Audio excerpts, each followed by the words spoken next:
नमस्कार.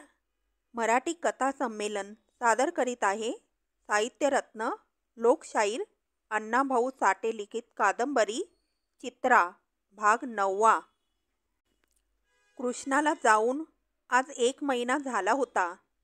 तो गेल्या गेल्या आईच्या खुशालीचे पत्र पाठवणार होता, पण एकही पत्र आले नाही. तो डोहात बुडाल्याप्रमाणे झाला होता. चित्रा आज आंघोळ करून आपल्या खोलीत केस नीट करीत बसली होती. तिला रोज केस विंचरताना आपल्या आईची आठवण येई, तशी आजही तिला आईची आठवण झाली होती. तिचे मन एकाएकी बेचैन झाले. आईचे पत्र नाही. आपले अजून जे होणार होते ते म्हणजे लग्न होत नाही. त्यामुळे आपण आपल्या आईला इकडे आणावी, तर अक्काचे हे सर्व पाहून आई जीव देईल. तिला अक्का इथे वेश्या होऊन बसली आहे हे जर समजले तर नक्कीच ती मरण पत्करील. पण आपले लग्नही होत नाही. ते कधी होणार आणि आईला आपण कधी आणणार असा विचार करीत ती बसली होती. एका महिन्यात तिला पुष्कळ गोष्टी कळू लागल्या होत्या. तिला कांतीलाल बद्दल बरे वाटत होते. तो रोज ठरल्याप्रमाणे येत होता आणि चित्राला व सोनाला येऊन जात होता. तो पैशाची तर मुळीच पर्वा करीत नव्हता. दागदागिने, जरीची सुंदर पातळे, जे हवे ते तो पुरवीत होता.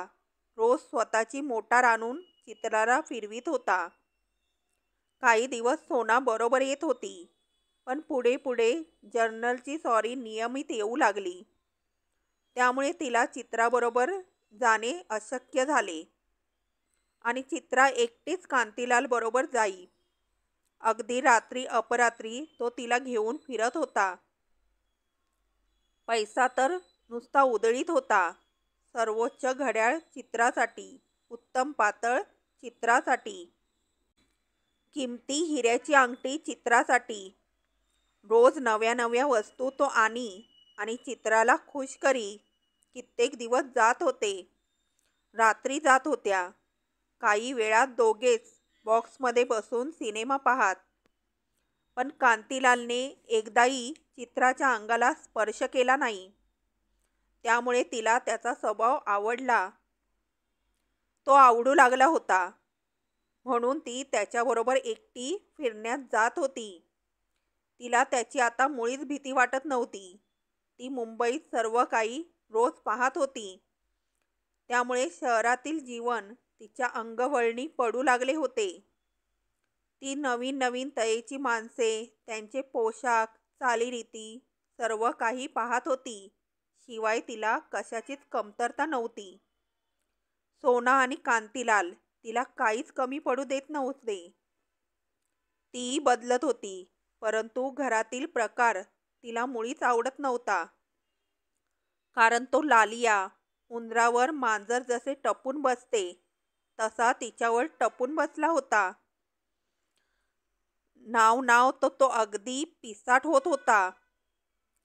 एकही संधी दवडायची नाही असे त्याने ठरवून ठेवले होते. परंतु रोज निसते वेळी सोना तिला मुद्दाम दार बंद करण्याविषयी सांगत होती. त्यामुळे त्याचे काहीच चालत नव्हते. शिवाय दिवसात एकटीला टाकून सोना कुठेही जात नव्हती. म्हणून तो चरफडत होता, दिवस मोजीत होता आणि एखाद्या दिवशी सोनाला चकित करण्याची वाट पाहत होता. त्याचे लांडग्यासारखे बघणे, ते कुऱ्यात चालणे, गुरगुरणे तिला नकोसे झाले होते. त्याची तिला भीती वाटत होती आणि ती सारखी वाढत होती, कारण त्याच्याबद्दल सर्व काही सोनाने तिला सांगून ठेवले होते. त्यात भरीला भर म्हणजे तो जर्नल साहेब रोज येत होता.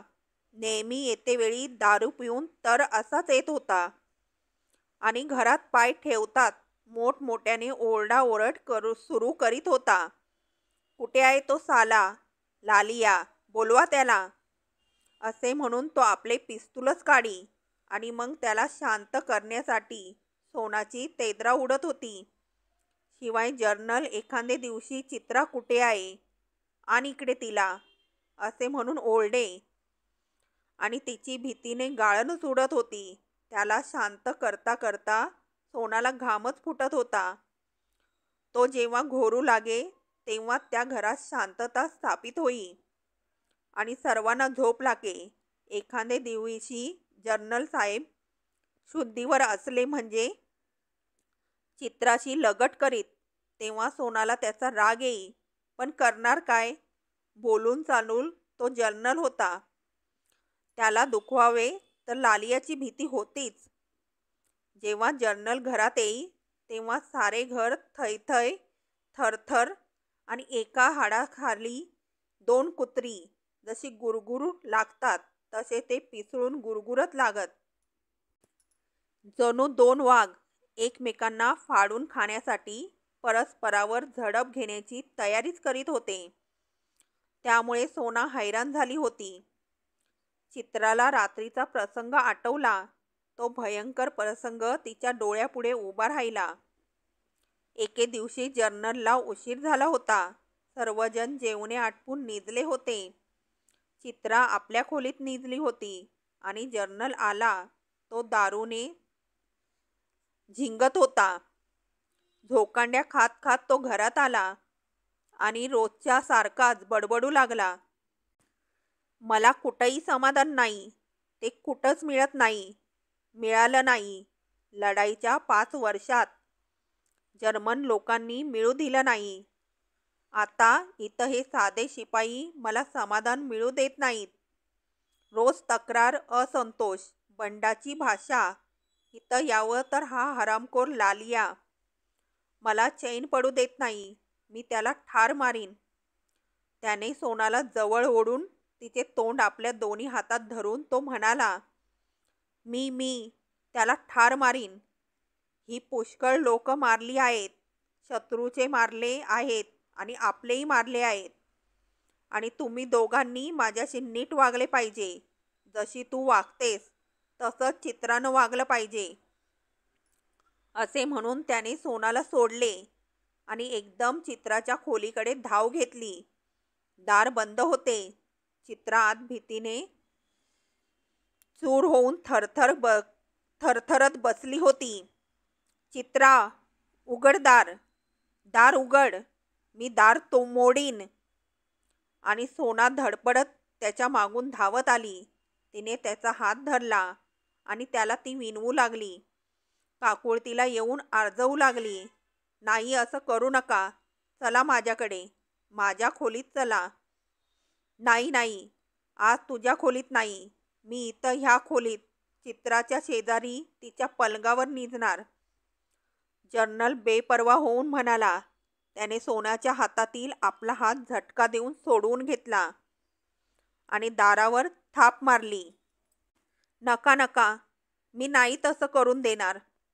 सोना हळूच आवाजात म्हणाली. तिच्या पातळाचा पदर भुईला लोळत होता. तिची घाबरगुंडी झाली होती. तिला नका यापेक्षा काहीच सुचत नव्हते. नाही, मी इथंच आज निजणार. जनरल म्हणाला. नका, माझ्या खोलीत चला. सोनाने पुन्हा आर्जविले. मी तिकडे निजलो तर तो साला इथं येऊन निजेल. त्याचं काय? त्याने सोनावर खेकसून विचारले. नाही, चित्रा दार बंद करून निजली आहे, सोना म्हणाली. त्याची खात्री करण्यासाठी तिने त्या दाराला धक्का दिला. आज चित्रा धडधडत्या अंतकरणाने ते ऐकत होती. आता आपले काय होणार? आपल्यावर कसला प्रसंग गुदरणार याचा ती विचार करीत होती. तो जनरल परत फिरला आणि मुकाट्याने सोन्याच्या खोलीत येऊन स्तब्ध बसला. थोडा वेळ घरात शांतता झाली. क्षणात तो भडकून उठला. त्याने आपले तोंड चोळले आणि लष्करी ऐटीत उभा राहून तो म्हणाला. मी सर्वत्र गेलो. मी सर्व वेश्या पाहिल्या. मी इंग्लंडमध्ये पाहिल्या, रोममध्ये पाहिल्या, मी पॅरिसमध्ये पाहिल्या, परंतु असं काही पाहिलं नाही. जी माझ्या मनात भरली तिला मी पैसे दिले आणि समाधान मिळवलं. पण इथं काही निराळच आहे. शेजारच्या खोलीत एक सुंदर तरुण स्त्री आहे. तिच्यावर माझं मन झालं आहे. मी लागेल तेवढे रुपये देण्यास तयार आहे, पण ती मला मिळत नाही का? ती वेश्या नाही, ती माझ्याकडे आली आहे आणि माझ्या आईने पाठवली आहे. मी तिला वेश्या होऊ देणार नाही. सोना एक श्वास सोडून म्हणाली. मला हे पटत नाही, जर्नल म्हणाला. मलाही माझ्या आईने सांगितलं होतं तू वेश्यांच्या घरी जाऊ नकोस म्हणून, परंतु इथं आल्याशिवाय मी जगू शकत नाही. दारू, स्त्री आणि मरण हेच आम्हासाठी आहे. मी खराखुरा जर्नल नाही आणि असणंही शक्य नाही. नेव्हीत मुळी जर्नल ही पदवीच नसते. जर्नल होण्यात ज्या गोष्टींची गरज असते ती माझ्यात नाही. पण पण लोक, तू, सारे लोक मला जर्नलच म्हणतात, कारण माझा रुबाबच तसा आहे. मला भिवून माझा चेहरा पाहून लोक मला जर्नल म्हणत आहेत. जर्नल नसूनही लोक मला जर्नलची पदवी देतात. मग मी मोठा आहे की नाही? नंतर तो पुष्कळ उशीर काय वाटेल ते बडबडत राहिला आणि तो निजला. परंतु सारी रात्र चित्राने जागूनच काढली. ती एक रात्र तिला भयंकर वाटली. ती तिच्या डोळ्यापुढून जात नव्हती. सारे घर तिला उदास, भकास वाटत होते आणि त्यात तिला आईची आठवण झाली होती. अशा ह्या कठीण सापड्यात आपली चित्रा सापडली आहे ह्या आईला कळलं नसेल. तिला वाटत असेल चित्रालाही नवरा मिळाला असेल, ती नांदत असेल. मामानं तसंच तिला सांगितलं असेल, परंतु तिला क्षणोक्षणी तिचे डोळे पाण्याने भरत होते. ती ते पुसून काढीत होती. त्या घरात क्षणभर सुद्धा बसवत नव्हते. परंतु आज रोजच्या प्रमाणे कांतीलाल येणार असून आपण मुंबादेवी पाहण्यासाठी जाणार या विचाराने ती आपल्या मनाचे समाधान करीत होती. दिवसभर तिचा वेळ फिरण्यात जात होता, पण रात्री तिला आपले मरण दिसत होते. चित्राने आपले केस विंचरून अंबारा बांधला आणि समोरच्या आरशात तोंड पाहिले. तिचे डोळे लाल झाले होते. त्यात ताठा भरला होता, म्हणून तिने ते चोळले. चित्रा, झालं का तुझं? सोनाने येऊन म्हटले. हो झालं, असं म्हणून चित्रा फिरली. सोनाचे डोळे पाण्याने भरले होते. रात्रीच्या प्रसंगामुळे तिला फार वाईट वाटत होते. तिला शरम वाटत होती. आपण काय केले आहे, आपण होतो कसे आणि आता काय आहोत, याबद्दल तिला वाईट वाटत होते. आणि आपल्यामुळे आपल्या बहिणीवर किती कठीण प्रसंग येत आहेत याची तिला लाज वाटत होती.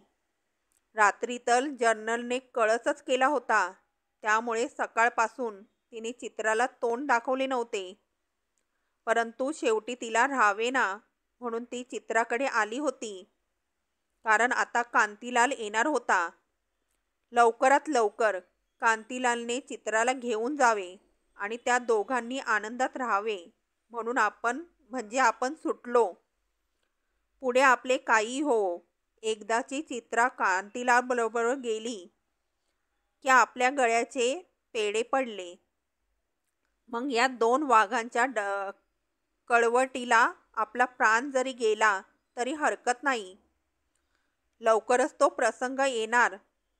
एखाद्या दिवशी जर तो जर्नल पिऊन आला आणि लालियावर तुटून पडला तर तो सैतानही काही कमी नाही.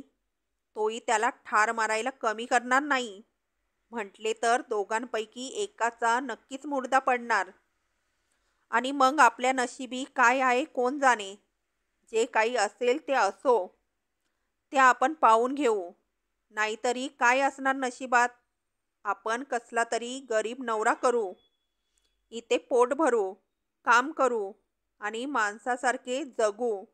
म्हणूनच आईने पाठवले आणि इथे आपल्या नशिबी हे जिने होते. हे असले दृष्ट जिने चित्राच्या पदरी पडू नये एवढेच. अशा विचारात सोना होती. आज तिच्या डोळ्यात अश्रू आले होते. तिचे मन रडत होते. अक्का, तू रडतेस? चित्राने आश्चर्याने विचारले. हो, मी रडते आहे. आणि रोज रडते, पण चोरून. का रडतेस? चित्राने पुन्हा विचारले. तिला उत्तर देणे सोनाला अशक्य झाले. तिने चित्राच्या गळ्याला मिठी मारली. ती मुसमुसून रडू लागली. जणू तिला मोठ्यानं रडण्याची भीतीच वाटत होती. ती पुष्कळ रडली. चित्राही रडली. थोड्या वेळाने तिचे ऊर हलके वाटू लागले. चित्रा, ही मुंबई दिसते तशी नाही. ती वाईट आहे. माझं वाटोळं झालं. मी माणसातून उठले. माझी अब्रू गेली. आईनं जन्मभर कष्ट करून जो देह वाढवला तो मी विकत आहे. म्हणून मला लाज वाटते. आणि ती एकदम थांबली. मग आता काय करायचं? चित्रा गोंधळून म्हणाली. काहीच करता येत नाही. का? आपण परत जाऊया. कुठं जाऊ म्हणतेस? आपल्या आईकडे. कशाला? कशाला? काम करू पहिल्यासारखं. रोजगार करून आईला पोसू. अब्रूनं जगू. आईनं मला येतेवेळी सांगितलं आहे. काय सांगितलं आईनं? सोनाने डोळे पिसवीत विचारले. आई म्हणाली, चित्रा, लग्न करून आनंदात राहा आणि जीवाच्या मौलानं अब्रू जप. हो, म्हणून तू आपली अब्रू जप. जीवाच्या मौलानं जप. माझं काय आता? पिचकलेले कांकण आहे. माझा नाद गेला आहे. माझी अब्रू गेली आहे. फक्त तूच आईचं म्हणणं लक्षात ठेवून आपली अब्रू जप. मलाही आईनं असंच सांगितलं होतं, पण मला इथं कोणी धनी नव्हता. मी फसले, भ्याले. तू मात्र भिवू नको. मी तुला आधार आहे. चांगला वाईट नवरा करून माणसासारखं जीणं जग.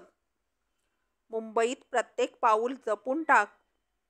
सोना आज मन मोकळे करून चित्राला सांगत होती आणि चित्रा शांतपणे ऐकून घेत होती.